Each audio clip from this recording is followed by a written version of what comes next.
Hello, good morning. তোমরা সবাই কেমন আছো? আমি ভীষণ ভালো আছি। আজকে আমি ক্লে জুয়েলারির অনেকগুলো ইয়াররিং তোমাদের সাথে শেয়ার করব। তার জন্য হার্ডনার আর রেজিনকে খুব ভালো করে মিক্স করে নিয়েছি। আর এখানে আমি কিছু ডাইস ইউজ করেছি। সেই ডাইস দিয়েই আমি ইয়াররিংগুলোকে বানানোর চেষ্টা করব। একদম সিম্পল ওয়েতে আমি করেছি। সেকেন্ড ইয়াররিংয়ের জন্য আমি এরকম একটা ডাইস ইউজ করেছি। তারপরে আমার ইয়াররিংটা অনেকটা মোটা লাগছিল, সেটা আমি আঙুল দিয়ে চেপে চেপে একটু পাতলা করে নিয়েছি। তারপরে ক্লেটা যখন শুকিয়ে গিয়েছে তখন আমি কালারটা করে নিয়েছি। তারপরে এখানে আমি হুক লাগিয়ে দিয়েছি আর মিডিলতে আমি একটা মিরর ইউজ করেছি রাউন্ড শেপের। তো আমার সেকেন্ড ইয়াররিংটাও কমপ্লিট। আজকে যে ইয়াররিংগুলো আমি তোমাদের সাথে শেয়ার করছি, আশা করি তোমাদের এই ইয়াররিংগুলো অনেক ভালো লাগবে। তো থার্ড ইয়াররিংয়ের জন্য আমি এখানে হার্ডনার আর রেজিনকে আরেকটু মিক্স করে নিয়েছি ভালো করে। তারপরে আমি যেই শেপে আমি ইয়াররিংটা বানাবো সেটার শেপে আমি একটা ঢাকনা দিয়ে ওটাকে রাউন্ড করে কেটে নিয়েছি। তারপরে এখানে আমি একটা ছোট্ট ডাইস ইউজ করে ফুল বানিয়ে নিয়েছি। তো তারপরে যে বেসটা আমি বানিয়েছি ক্লের রাউন্ডের, ওর উপরে আমি এই ছোট্ট ফুলগুলো বসিয়ে দেবো। ক্লেটা যখন শুকিয়ে যাবে তখনই আমি কিন্তু কালার করব। আর ফুলের কালারটা আমি হোয়াইট রেখেছি আর মিডিলতে আমি মাস্টার ইয়েলো ইউজ করেছি। তো আমার কালারটাও রেডি হয়ে গেছে আর আমার কানেরগুলো একদম রেডি।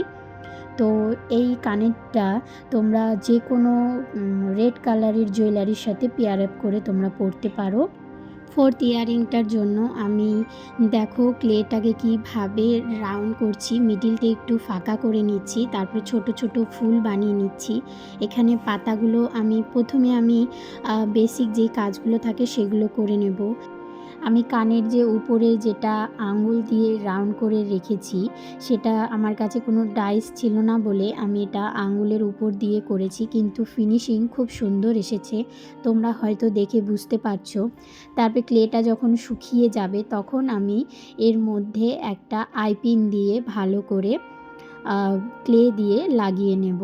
সেটা আমি একটু কেটে নেব, কারণ কানে যখন পরবো সেটা লাগার চান্স থাকবে, কিন্তু এটা ভিতরটা অনেকটা গর্ত রয়েছে বলে এরকম বড় আমি একটা আইপিন ইউজ করেছি।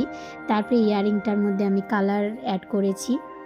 আমি সবসময় বলি যে কোনো জুয়েলারির কালার কম্বিনেশনটা কিন্তু অনেকটা ভ্যারি করে, যে ইয়াররিংটা কতটা সুন্দরভাবে ফুটছে, আর কালার কম্বিনেশনটা সম্পূর্ণ নিজেদের উপর।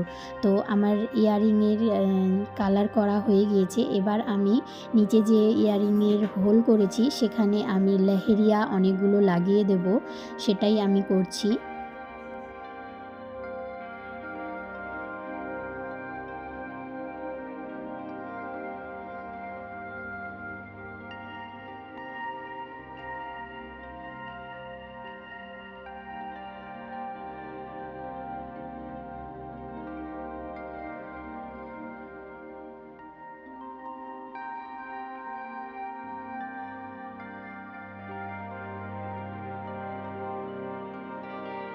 কানেরটা যখন আমার ফুল রেডি হয়ে গিয়েছে তখন আমার একটু মিডিলতে যে পিঙ্ক কালারের ফ্লাওয়ারটা করেছি সেখানে একটু মনে হচ্ছিল যে কিছু ফাঁকা ফাঁকা লাগছিল, তার জন্য আমি একটা ছোট রাউন্ড শেপের মিরর এখানে অ্যাড করি।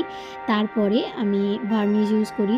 এরপরে যে ইয়াররিংটা আমি ট্রাই করব সেটা হলো একটা কার্ডবোর্ডের উপর আমি জুট রোপ লাগিয়ে সেটা করব। আর তার উপরে যে ফুলটা ইউজ করেছি সেই ফুলটা ক্লের। এর আগেও এই ফুলটা আমি তোমাদের সাথে শেয়ার করেছি, তো নতুনভাবে আমি আর কিছু বললাম না। এই ইয়াররিংটা আমার অনেকটা প্রিয়। আজকে আমি তোমাদের সাথে যে ইয়াররিংগুলো শেয়ার করলাম আশা করি তোমাদের খুব ভালো লেগেছে। তারপরে এর মধ্যে থেকে যদি কোনো ইয়াররিং তোমাদের পছন্দ হয়ে থাকে তাহলে তোমরা কিন্তু অর্ডার করতে পারো, আমি ডেসক্রিপশানে অর্ডার নাম্বার দিয়ে দেব। তো তোমরা সবাই ভালো থেকো, সুস্থ থেকো। শুভ বিজয়া, টাটা।